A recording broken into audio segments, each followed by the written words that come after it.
ጋገራ ምን ጀምር በ8 ጀምሮ እስከ 11 ባለው ሌትም ቀንም አይታረፍም።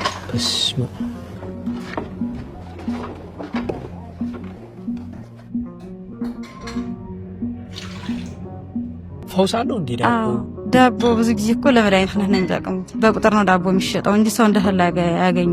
እሺ ምክንያቱም ይው ከሰው ማነስ የተነሳ ይው ብንጋግረውም ህዝብ ስለሚመጣበት አይደርስልንም ዳቦ። በቃ ይክፈቱት። እሺ ለመድኃኒት ነው። ሆስፒታል ላሉ ለብዙ ደካሞች የምንሰጣቸው ሞሉ ስጡን ብለው የሚጠይቁን ብዙ ሰዎችም አሉ እና ለመድኃኒትነት ነው የሚጠቀሙት። ሳብያለሁ እቺ የኔ የማበላሸት ውጤት ነች። አረ በጣም ባለሙያ ነው። በሞይ በጣም አመሰግናለሁ። እግዚአብሔር ይስጥልኝ። እኛም እናመሰግናለን።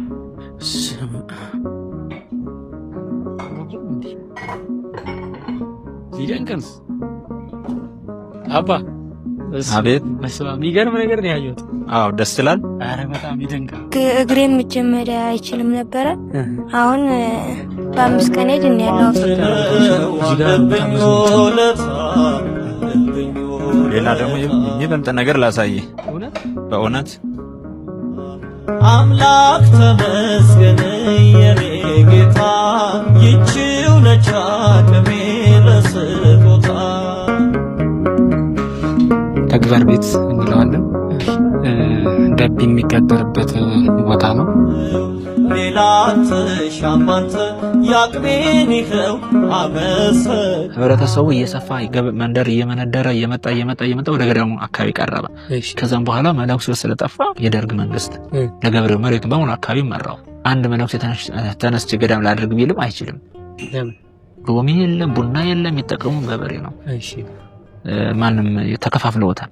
ግቢውንም ሁሉን ተከፋፍለውታል። እሺ ስለቱ ብሩን ራሱ ዛሬ አንተ ተቀመጥ አንተ ነገ ተቀመጥ የተባባለ ነው። ጸበል አጥማቂዎችም ተከፋፍለው ነው የሚያጠምቁት። የአካባቢ ሰው መለኩሴ አዎ ክህነት ያላቸው መለኩሴ ያገባም እዚህ ውስጥ ከኖረ መለኩሴ በደሞዝ እየተከፈለው ማገልገል ብቻ ነው እንጂ አያገባም። እነዛ መለኮሳት ከገዳም የመጡ አይደሉም። አካባቢ መልኩሰው ሚስቶቻቸው ሲሞቱ ምናምን የመለኮሱ እነሱ ብቻ ነው የሚያገለግሉት በደሞዝ እንጂ የነበረ አንድነት ገዳም አልነበረው። ስለዚህ ከዛም በኋላ አንድነት ገዳም ሆነ። ያው ብዙ መለኮሳት ዛን ሰዓት ከ20 እስከ 30 የሚሆኑ ነበር አንድ ላይ የነበር ነው። ጸበልተኞችንም አብረው እንደመናኝ እንዲያገለግሉ ያደረግነው የሰው ብዛቱም እንዲታይ ማድረግ ጀመር። ከዛም በኋላ ግን ሁሉም እንደዛ ያደረጉት በሙሉ አብዛኛው 3 እና 2 ብቻ ነው የወጡት። ሁሉም መልኩሰው ምን ላይ ሆነው ቀሩ።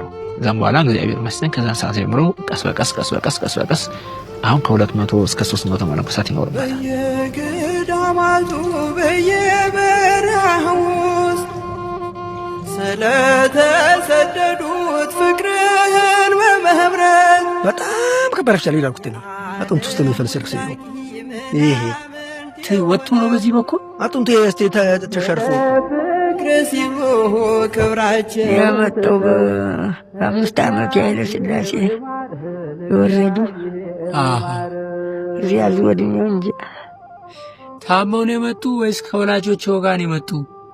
በጤና ነው የመጣው በበሽታ